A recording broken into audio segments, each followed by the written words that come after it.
Assalamualaikum warahmatullahi wabarakatuh. A'udzu billahi minasy syaithanir rajim. Bismillahirrahmanirrahim. Alhamdulillahi rabbil alamin wassalatu wassalamu ala asyrafil anbiya'i wal mursalin sayyidina Muhammadin wa ala alihi wa sahbihi ajma'in. سبحانك لا علم لنا إلا ما علمتنا إنك أنت العليم الحكيم ولا حول ولا قوة إلا بالله العلي العظيم رب اشرح لي صدري ويسر لي أمري واحلل عقدة من لساني يفقه قولي وسدد لساني واهد قلبي بحق نبيك محمد صلى الله عليه وسلم اللهم أغننا بالعلم وزينا بالحلم وأكرمنا بالتقوى وجملنا بالعافية نوينا التعلم والتعليم والتذكر والتذكير والنفع والانتفاع والإفادة والاستفادة والحث على التمسك بكتاب الله وسنة رسوله صلى الله عليه وسلم ودعاء إلى الهدى والدلالة على الخير ابتغاء وجه الله مرضاته وقربه وثوابه سبحانه وتعالى آمين يا رب العالمين. Kitab Wishahul Afrah wa Isbahil Falah, muka surat 17 baris 8 daripada bawah kalau kita jawi. وقال الشيخ المصنف رحمه الله تعالى ونفعنا الله بعلومه وبعلومكم وبعلوم مشايخنا في الدارين آمين يا رب العالمين. Kata pengarang Al-Syeikh Muhammad bin Ismail Al-Fatani rahimahullah ta'ala, dan jika tayamum itu dan sunat tayamum itu beberapa perkara. Jadi sambung perbahasan berkaitan dengan sunat tayamum. Jadi macam wuduk lah. Wuduk tu ada fardu wuduk ataupun kita panggil sebagai rukun wuduk. Maka tayamum pun dia ada rukun dia ataupun fardunya. Begitu juga wuduk itu ada sunat wuduk. Maka begitu juga tayamum itu ada sunat dia. Maka dia pun kata, dan sunat tayamum itu beberapa perkara. Bukan tayamum yang sunat, sunat tayamum. Macam bezalah wuduk yang sunat dengan sunat wuduk. Dua benda beza tu. Wuduk yang sunat mana wuduk tu tak wajib. Wuduk tu sunat lah. Kalau sunat wuduk tu makna wuduk yang kita buat ada benda-benda sunat dalam dia. Tu beza dia. Setengah daripada sunat tayamum ialah mengucap Bismillahirrahmanirrahim. Macam wuduk lah. Bila nak ucap ni awal mula tu. Tu dia kata, tatkala mula pukulnya seorang, pukul tanah tu, pak. Mula pukul tanah pak tu, itu Bismillahirrahmanirrahim. Macam wuduk tu kalau kita mula basuh tangan tu, Bismillahirrahmanirrahim. Situ lah. Jadi paling kurangnya Bismillah boleh lah. Tapi lebih sempurnanya Bismillahirrahmanirrahim. Dan setengah daripada sunat tayamum itu. Dan betul lah. Sunat daripada menyapu muka pihak atas ke bawah. Ni cara sapu muka. Sapu muka ni boleh belaka, tepi kanan ke kiri, kiri ke kanan, atas ke bawah, bawah ke atas boleh belaka. Dari sudut sah tu sah lah. Tapi dari sudut sunatnya daripada atas ke bawah. Macam basuh muka wuduk lah. Kita boleh ya daripada kiri ke kanan, kanan ke kiri, atas ke bawah, bawah ke atas. Boleh belaka, tapi hak sunatnya daripada atas ke bawah. Jadi kita ambil air tu, daripada atas ke bawah. Begitu jugalah tayamum ketika sapu muka. Sunatnya daripada atas ke bawah. Kemudian dia kata, lepas tu Dan setengah daripadanya daripada sunat tayamum, mendahulu menyapu tangan kanan yang kirinya. Mendahulu menyapu tangan kanan. Ada jatuh tu daripada tangan yang kirinya. Mana mendahulukan tangan kanan, kemudian baru tangan kiri. Macam wuduk lah.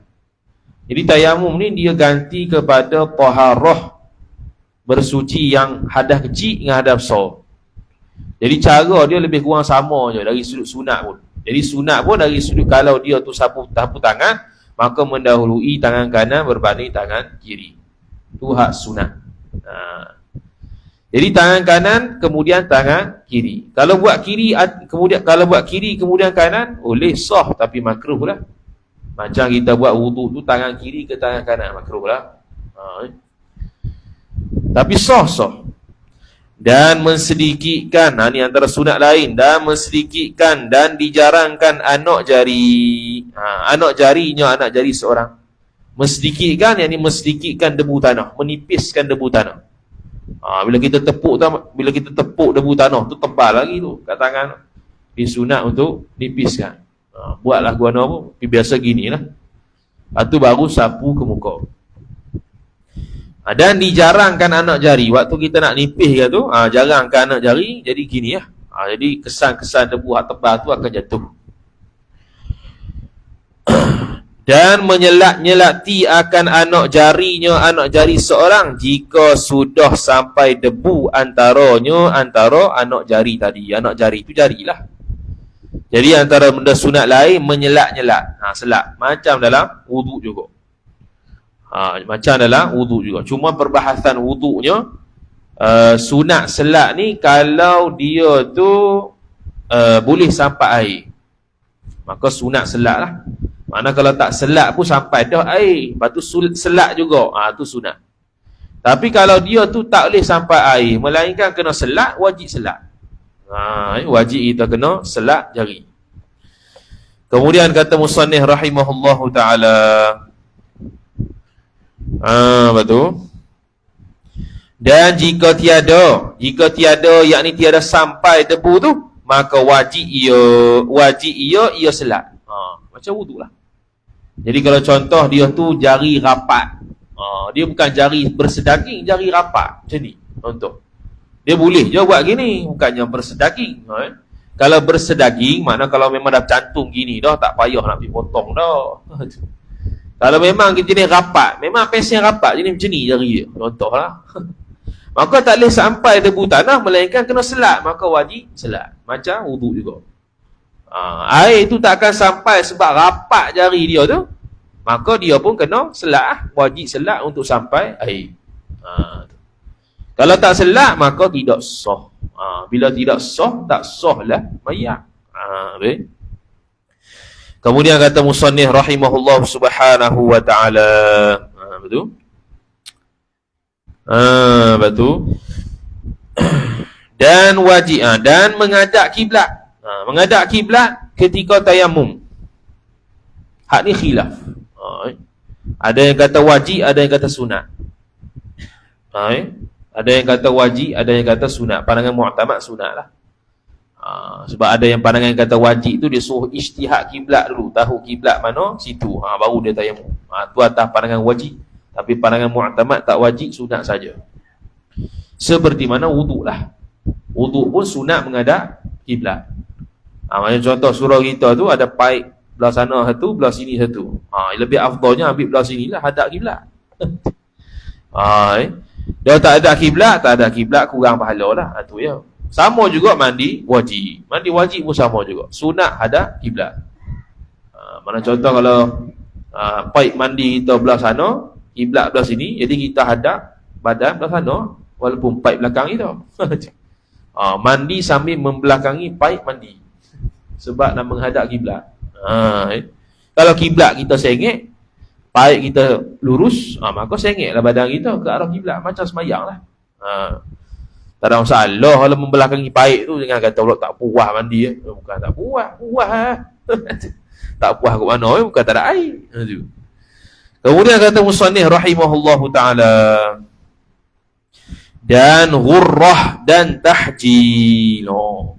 Ghurrah dan tahjil ni ialah satu istilah melebihkan sapuan anggota muka dan tangan. Mana kalau macam wuduk lah. Kalau wuduk, kalau had lebar ni daripada yang telinga ni, yang biji ni ke biji ni. Kalau dari memanjang daripada ubun sampai ke pertemuan antara dua tulang dagu, maka kita pun sapu takat tu. Hak tu wajib lah. Tapi kalau lebih sikit, hak tu sunat. Sama jugalah tangan, sapu sampai ke siku, berarti kita lebihkan sikit, sunat. Sama macam wuduk.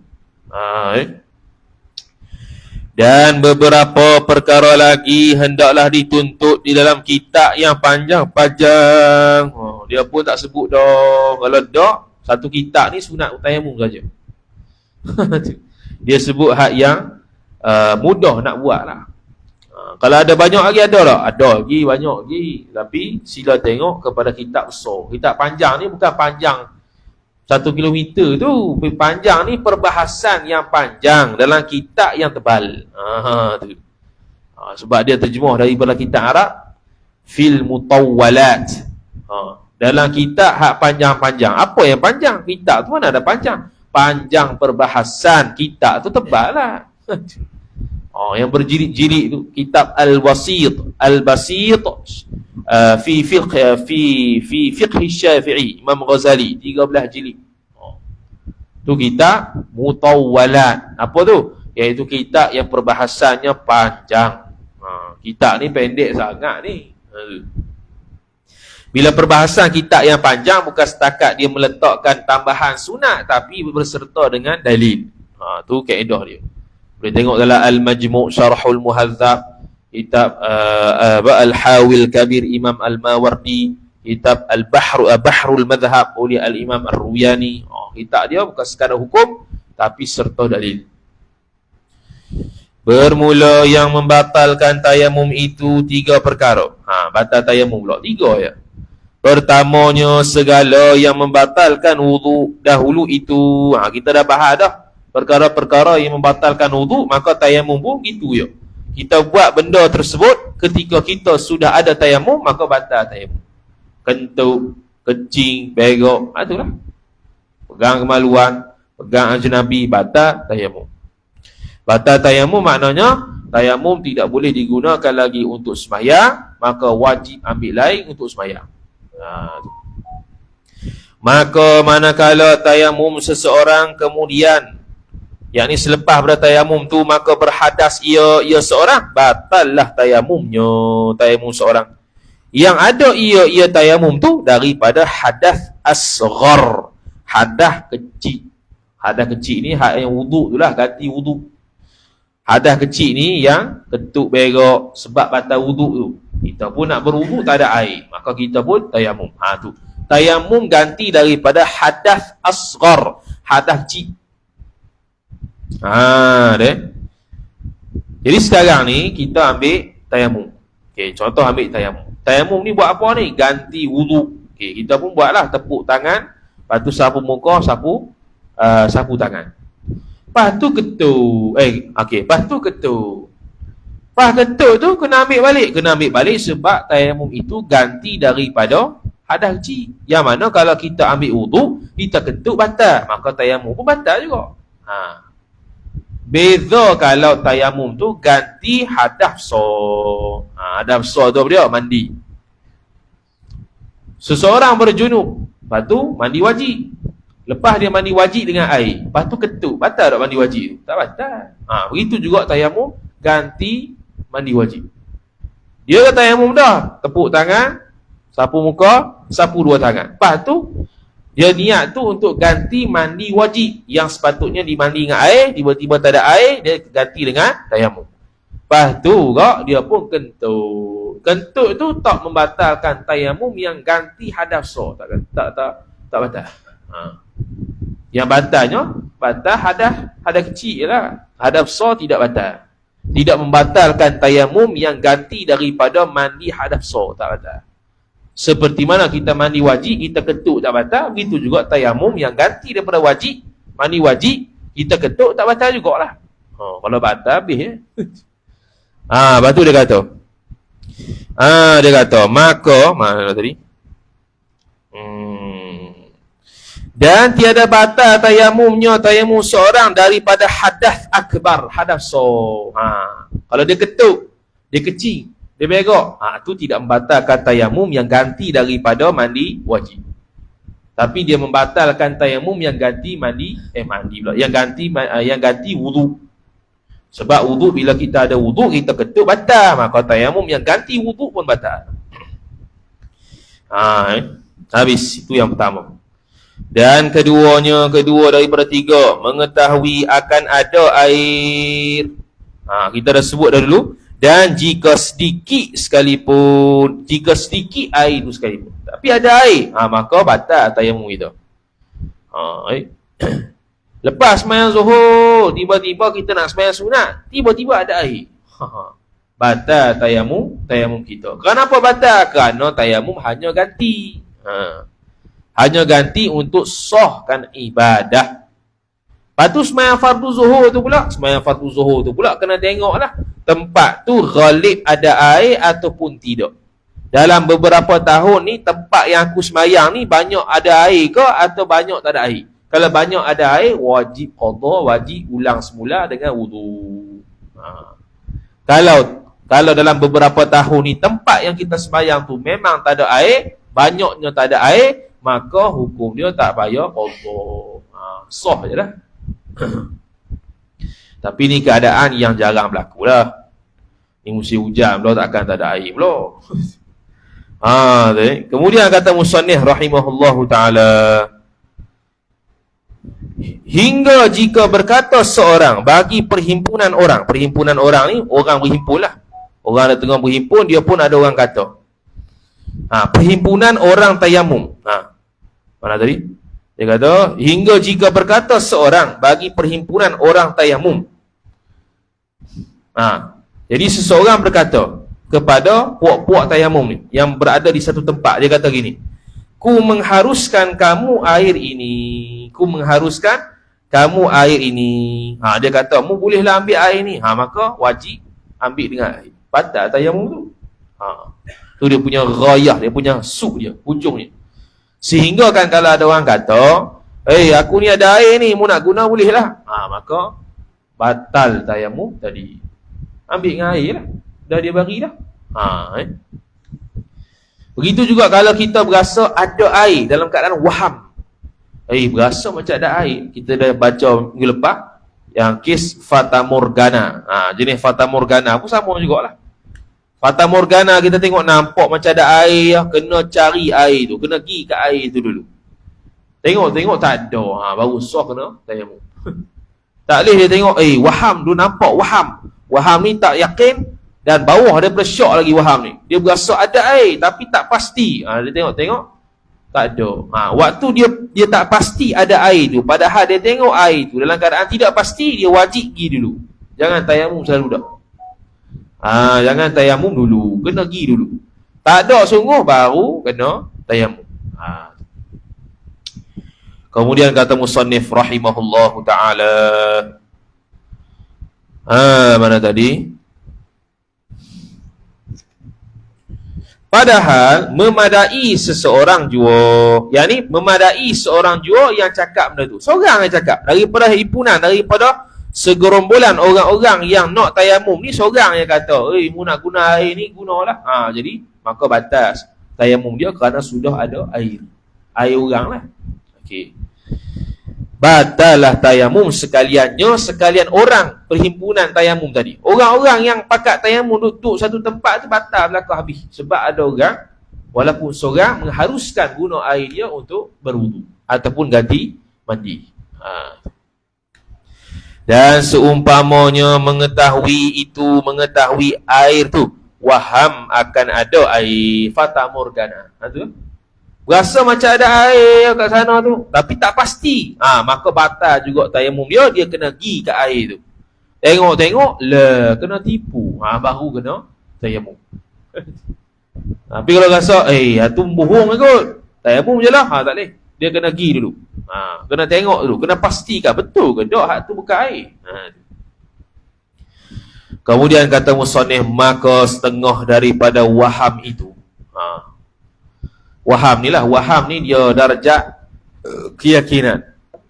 Bawah sekali jahil. Jahil ni kosong lah. Waham ni bawah 50%.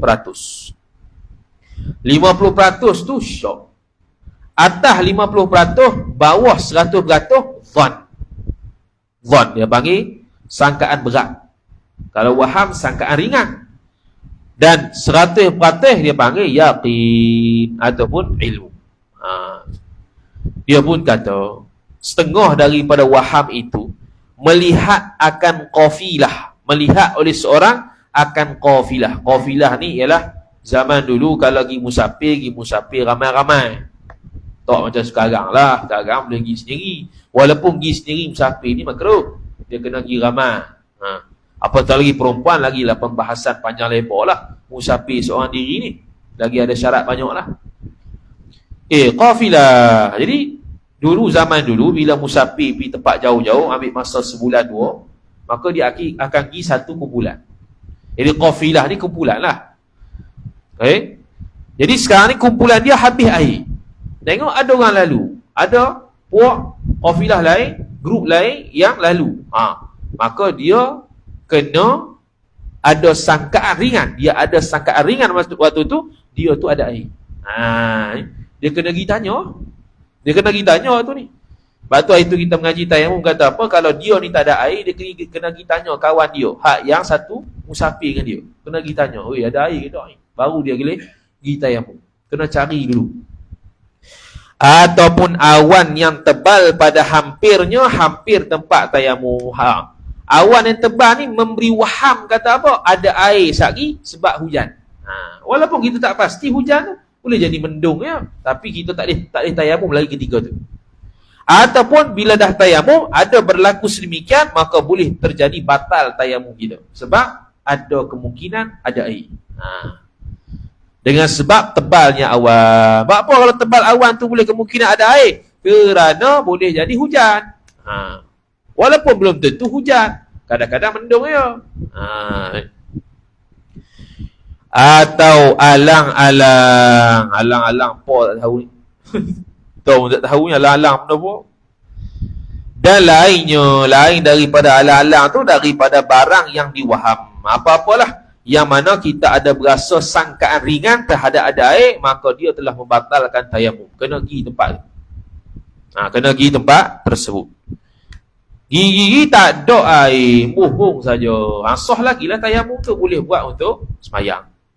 Begitu juga sebelum kita ambil tayamum. Kita cek, kawan sebelah tak ada air, qafilah sebelah tak ada air. Kita pusing hak yang diletakkan syarak, pusing keliling tak ada air juga. Barulah kita tayamum. Tapi kalau ada waham ada air, yakin ada air, tu lagilah tak boleh tayamum lagi, kena pergi cari tempat tu. Kena pergi tempat tu lah. Tu. Kemudian dia kata dan lainnya mana tadi? Daripada barang yang diwaham ada air serta tempat tersebut. Padahal tayamumnya tayamum seorang sebab ketiadaan air, maka batallah tayamumnya tayamum seorang. Kalau yakin ada air ataupun waham ada air, padahal tayamum tu ganti sebab ketiadaan air. Dia qaid sini sebab apa? Sebab tayamum belum tentu sebab tak ada air. Kadang-kadang tayamum kerana dia sakit. Kalau sakit tak ada kisah tu. Tu tak ada masalah. Kalau ada air sampai air terjun pun tak ada masalah. Dia tetap tidak batal tayamum sebab dia ganti daripada sakit.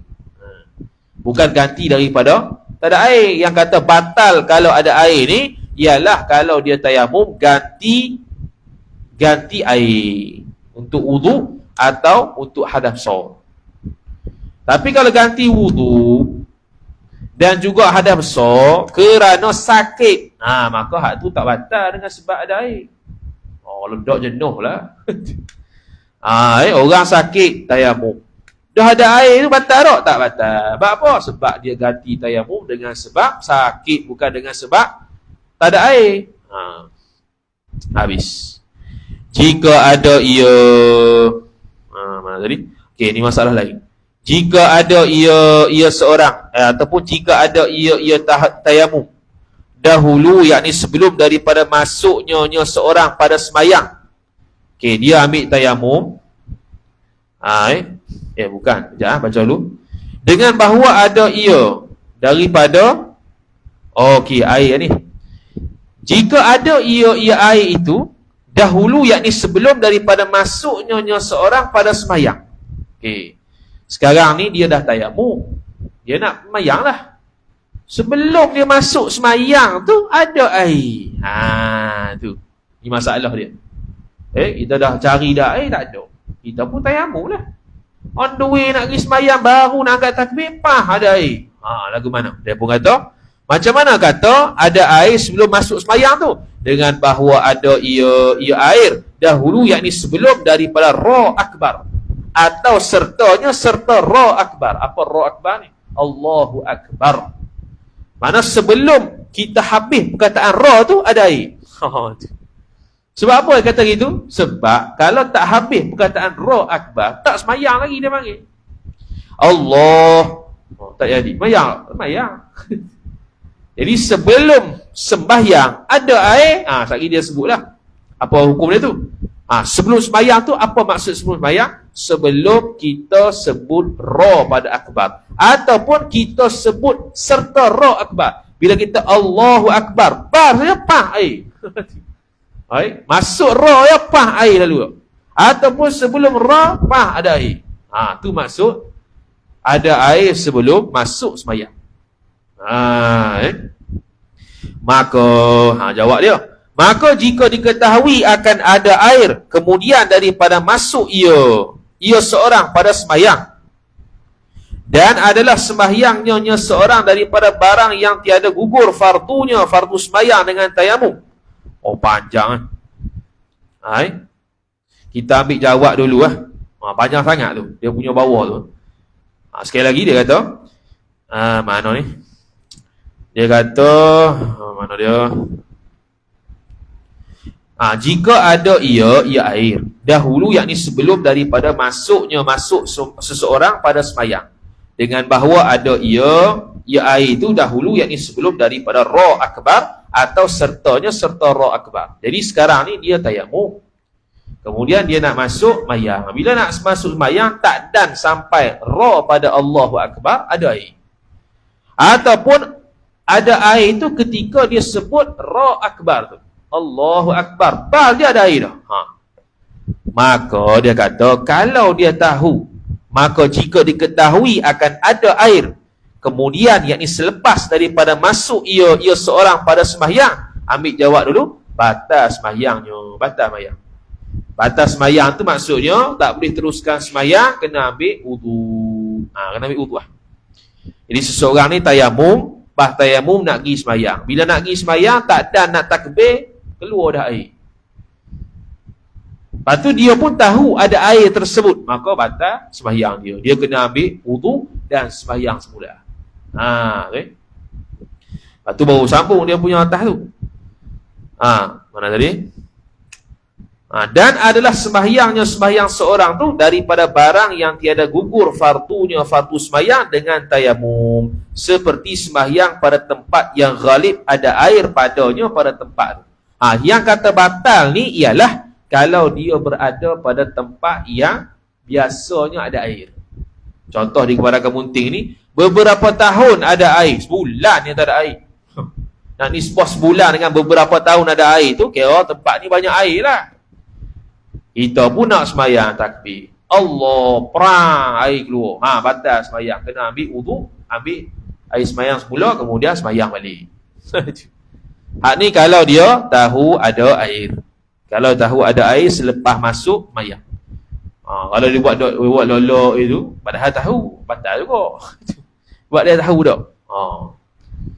Pada ketika itu jua, batal semayang tu ketika itu jua. Okay.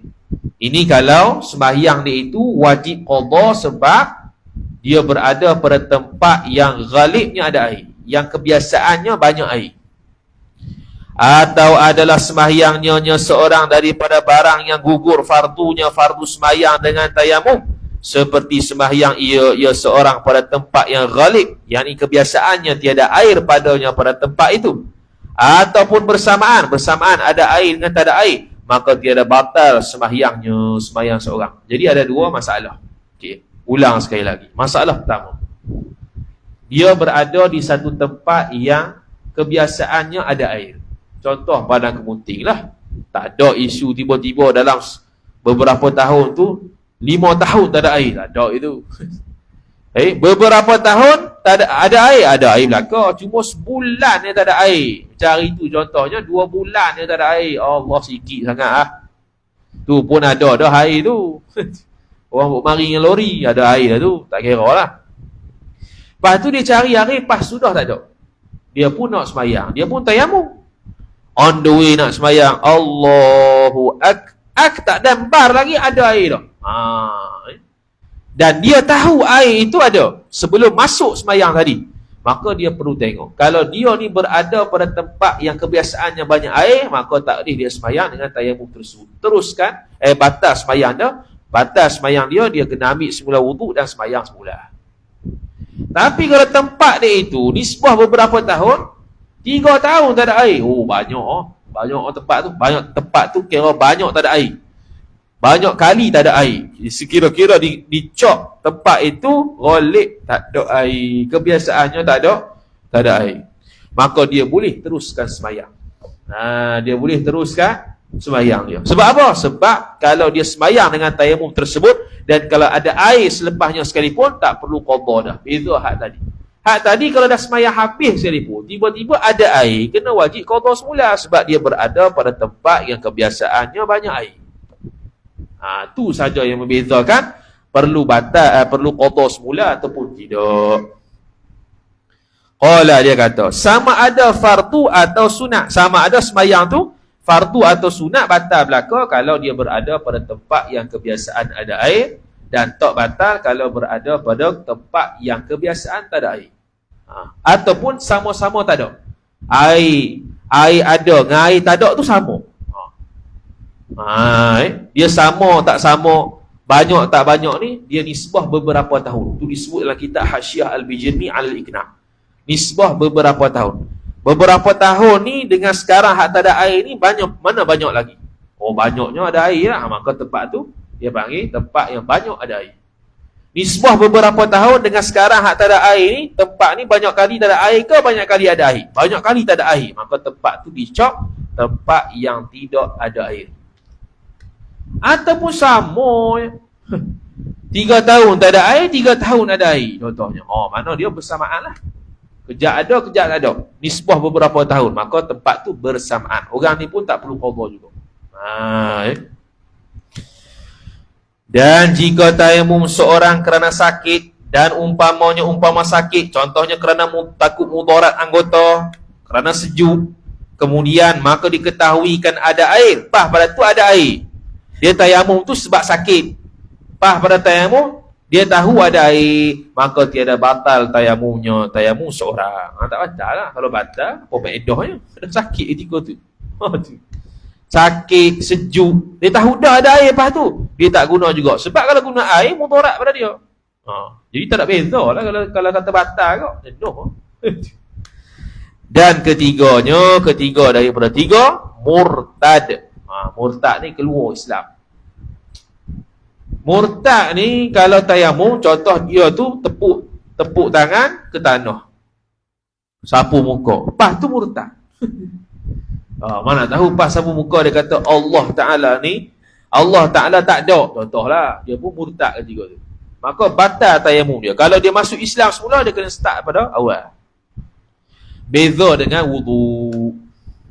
Wudu kalau dia basuh muka, basuh tangan, lepas tu dia kata Allah tak ada, murtad lah, murtad.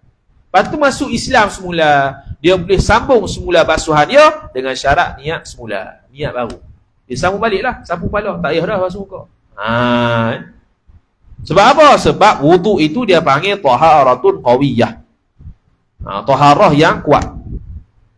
Kalau tayamum, taharatun da'ifah, taharah yang lemah. Jadi bila lemah ni dia cerewet sikit lah. Sama juga kalau tayamum, sebelum tayamum dia tak basuh najis lagi, dia kecil berak dah, tak basuh kecil berak dia pergi tayamum, tidak sah. Tapi kalau wuduk sah. Lepas dia kecil berak, dia tak mau basuh lagi, dia nak ambil wuduk dulu, boleh. Tapi kalau tayamum tak boleh. Tayamum kena basuh najis dulu, baru dia tu boleh tayamum. Wal'iyadha billah ataupun wal'iyadhu billah. Tu doa lah, mudah-mudahan kita ni dilindungi Allah Ta'ala daripada murtad. Habis bab tayamum. Bab baru ni. Babul haidhi wan nifasi wal istihadati. Bagak ni bab darah pula dah. Tapi kita ni bab darah dia tak reti. Semoga lebih berkaitan dengan benda-benda haram gitu ya. Jadi kita pun nak habis dah ni, kita muqaddimah dululah. Kita masuk minggu depan. Jadi babul haidhi wan nifasi wal istihadah, bab ni berkaitan dengan darah haid, nifas, istihadah. Kata Imam Nawawi rahimahullahu ta'ala dalam kitab Al-Majmu' Syarhul Muhadzab, ialah bab darah wanita ialah bab yang paling payah dan rumit sekali dalam bab fiqh. Kalau belajar sungguhlah. Kitab ni dia tak detail, dia kena belajar asing. Kitab ni dia tak detail lah, tak memadai lah dia panggil. Memadai dari sudut pegang sementara boleh lah, nak pegang selama-lamanya untuk kaedah yang betul-betul mantap, atau kena mengaji kitab suku. Banyak dah orang buat kitab tentang haid, nifas, istihadah dalam bahasa Melayu. Syekh Mahfuz At-Tarmasi rahimahullah sebut dalam kitab Hasyiah At-Tarmasi 'alal Manhajil Qawim, dia kata bab istihadah lebih payah daripada haid, maka tidak boleh perempuan itu mengambil budak tentang dia. Jangan tak belajar. Tak belajar, hukum dia berdosa. Kalau dia itu pesen keluar darah. Kalau dia kata, saya ni tak pernah mari haid daripada start balik sampai mati, tak apa, tak wajib atas dia belajar. Sebab apa? Sebab yang wajib fardu ain ni ialah orang yang mengalami darah saja. Itu yang wajib. Kalau dia tak pernah mengalami darah, tak payah ngaji, tak apa. Sebab apa? Sebab dia tak pernah mari darah. Buat apa ngaji? Macam orang tak mau menikah lah, dia nak mengaji bab nikah. Buat apa dia tak pernah menikah? Dia tak buat haji lagi, maka tak wajib lagi belajar buat haji, sebab dia tak pernah buat haji lagi, dan dia tak akan buat haji lagi. Akan datang baru nak buat haji, baru akan datang dia belajar, boleh, tak nak salah. Puasa Ramadan, lepas puasa Ramadan jahil terus tentang puasa Ramadan, tak apa. Nanti waktu nak puasa Ramadan akan datang, baru dia wajib peringat semula. Jadi bagi orang perempuan yang mengalir darah haid pada diri dia, wajib belajar, sebab nak tahu mana haid, mana istihadah. Yang mana haid itu haram semayang, istihadah wajib semayang. Antara benda yang sesat antara benda yang sesat dalam masyarakatnya, apabila seseorang itu keluar darah lebih 15 hari, dia pun kata 15 hari haid, selebihnya istihadah. Itu sesat. Itu tidak ada dalam mana-mana mazhab sekali. Mazhab Syafi'i tak ada, mazhab Maliki tak ada, mazhab Hanbali tak ada, mazhab Hanafi tak ada. Dia nak buat alasan apa? Alasan mazhab lain tak ada. Mazhab lain pun tak ada gitu. Mazhab lain pun tak ada gitu. Yang mana banyak orang faham gitu. Lagi teruknya ialah selama mana aku ada darah, haidlah nama dia. Lagi sesat. Kalau setahun keluar darah, setahun lah haid. Setahun tak sembahyang, 30 hari Ramadan tak puasa, sesat. Pas sudah. Tu antara ajaran-ajaran sesat, kepahaman sesat mereka.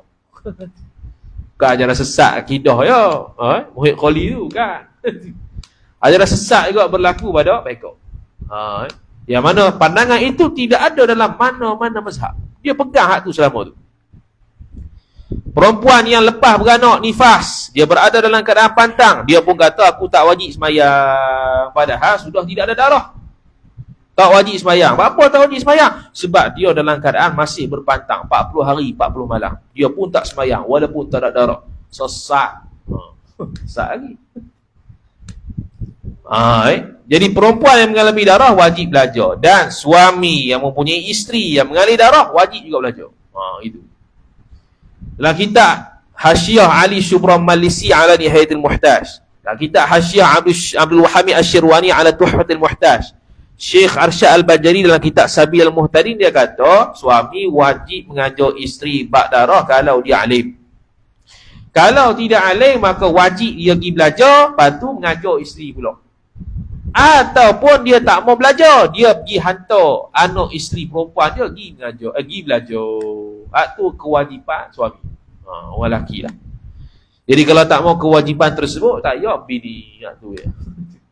Kalau dia nak bini juga, dia ada kewajipan syarak dari sudut agama, dia panggil nafkah batin suami isteri tu. Itulah nafkah batin antaranya, iaitu memberikan pendidikan agama yang fardu ain.